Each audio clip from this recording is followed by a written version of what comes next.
National Geographic has this platform called OpenExplorer.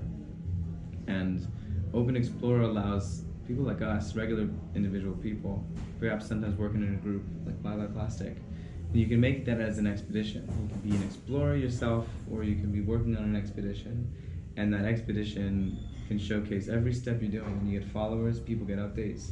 And what I found as I've been in this community for about a couple months, no, more than a couple, I found people reaching out and giving me like recommendations, insightful comments, networks, and ideas that I wouldn't have had. Connecting dots. They're connecting dots. The people are there, the knowledge is there, but this is a time where we collect and we share. Because knowledge, when you share it, it multiplies. And this is an amazing opportunity for people doing important stuff like us to get social media to be really like used in its best way. I think a lot of people look at social media, they see the downsides. There's pros and cons to everything, and this is a pro that I think it's the beginning of a wave. Yeah, a wave that we should utilize. So I'd love to get you guys, I'd love to learn more about what you do, but I'd love to get you set up with like OpenExplorer. It's more like social media. I'm sure you must have like social media, at least presence. Yeah, there's a lot of people on the social media team. Yeah? Actually, yeah. Tell me more about this. So how did you start? What is it at now? Like, if you can sum it up a little bit. I'd love to learn more about you. I've listened to your music a little bit, and it's phenomenal. As a musician myself. You want to know about Bye Bye Plastic, or you want to know about Blondish? I want to know first about Bye Bye Plastic, but like if you could give me the 10,000-foot level, a quick like what happened in the beginning of Blondish and how then you got involved with Bye Bye Plastic. We can go through the details soon, but if you could tell me in 30 seconds, yeah, or a minute, and just I'm just a naive Canadian girl, seeing the world change in front of my eyes, and I want to be a part of bringing it back, in harmony with the earth. That's all. It's like when you live here, you see differences, and it's not how it was when I first started coming, and I wanted to go back to that. When did you first start coming? I think 12 years ago was the first time I came to Tulum. I was like a little spring chicken. It was like you needed a flashlight. You couldn't see anything around anywhere. Like down on the beach, there was no lights whatsoever. It was still back then, there was no electricity. It was like at sunset, that's when the lights go out. There's no grid, nothing electrical. It was pure. It was pure. It's not so pure anymore. But anyway, so without being like I resonate. Debbie So Downer. Yeah, I totally resonate. Yes. I know exactly what you mean. I do research on an island with 15 people sometimes. So sun goes down.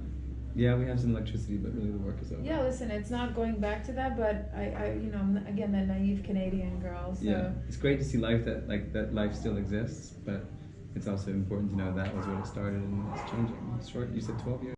Yeah. Wow. Amazing how much. I used to go to, Canadians used to go a lot to Playa del Carmen on vacations. So I first went there, and there was a festival there called BPM.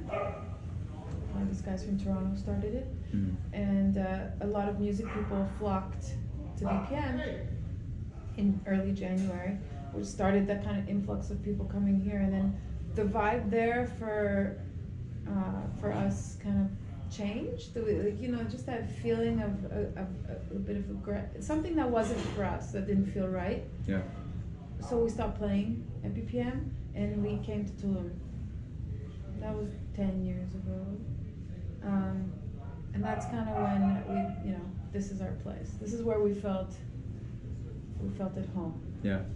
Yeah. So the journey of Blondish into Bye Bye Plastic was we were playing in Brazil, in Warungi. It's the best club in Brazil, and it's a really long kind of cave room, and at the end is this beautiful sunrise, and that's the moment that everyone goes there for. They're waiting for this beautiful sunrise over a cliff, like that moment when you're playing and then the sun starts to come over the horizon. That's the moment. So the party ends at 8 a.m. and sunrise is around 7 or something. So when the people dissipated, all we saw was the people cleaning up, and like a mountain of plastic water bottles empty. Mm. So that was the wake up call for us, Wow. for me, and then that's where Bye Bye Plastic was kind of born. It didn't start that moment. It started 2 years later. The conception, though, that was the moment when the idea that was the seed. like, someone should do something about this. Yeah, exactly. And I was like, well, I actually can do something about this. I can give it my best shot. You know what I'm saying? And that's something I think everyone should feel. I mean, the way I've seen it is, you know, this needs to get done, and it's important that it gets done. So I'm gonna do it, and by doing it, I'll inspire others. That's the best way to get people to do it, is to inspire people to do it. Yeah, is to show that you can do it inspiring yourself. People. Yeah. Love it. It's actually what I live for it. Yeah. So that's how Bye Bye Plastic was born, and it's just we just started. Okay. We're just getting it off the ground. So it's a real simple project, Mm-hmm. but plastic is there's so many layers. Once you start to get into it, you realize there's so many things to fix. There's so many broken things. Mm-hmm. But we're gonna start with one, the easy things.